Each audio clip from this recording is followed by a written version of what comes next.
What's good, Panthers Nation?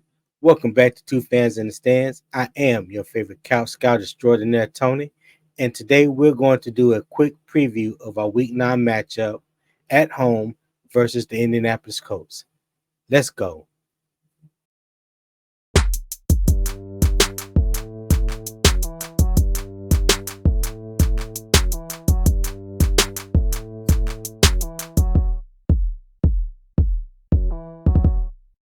Now, before we get started, do me a huge favor and hit that like button, subscribe, and turn on the post notification bell so you can be alerted whenever we drop new content. The 1-6 Panthers are at home for the second straight week to face the 3-5 Indianapolis Colts at the bank. Let's take a look at some team statistics for both teams heading to the Week 9 matchup. Okay, here we have some stats for both teams heading into the Week 9 matchup. So we're going to start with the offense first for the Panthers. Right now, the Panthers rank 27th in the league in total yards per game, 24th in the league in rushing yards per game, 24th in the league in passing net yards per game, and 27th in the league in points per game.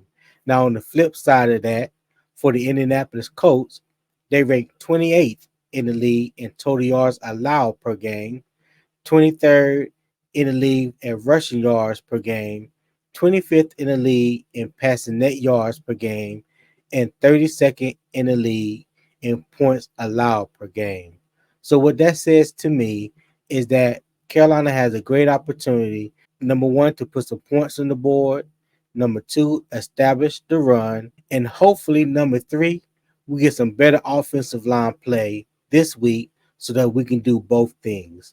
I think Bryce Young is gradually improving week in and week out. We know what Adam Thielen brings to the table, so we just need other receivers within the wide receiver group to, I don't want to necessarily say match his energy, but they need to step their game up. And this is a great opportunity against a defense that is kind of hurting right now on the back end, playing some rookies, guys that aren't necessarily starters at the corner and the safety positions.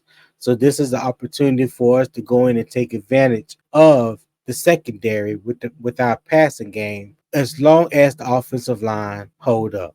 On the defensive side of the ball, Carolina currently ranks 12th in the league in total yards allowed per game, 29th in rushing yards per game, 6th passing net yards per game, and 30th in points allowed per game. Now, on the flip side of that, the Indianapolis Colts offense ranks 8th in total yards per game, 9th in rushing yards per game, 13th in passing net yards per game, and 7th in points per game. Now, so what that tells me from a defensive standpoint is that we need to apply pressure. 2, we need better tackling. And 3, we need to stop the run and maintain gap control. Now, I know last week we held Dameon Pierce and Devin Singletary in check, rushing as far as with the Houston Texans. But this week is going to be a different animal. Now we have Jonathan Taylor and Zach Moss coming into town. To me, that tandem is probably the best 1-2 tandem in the league right now, and force Gardner Minshew to beat us in the passing game. Thank you for watching Two Fans in the Stands. Don't forget to hit that like button, subscribe, and turn the post notification bell. Until then, Panthers Nation, keep pounding.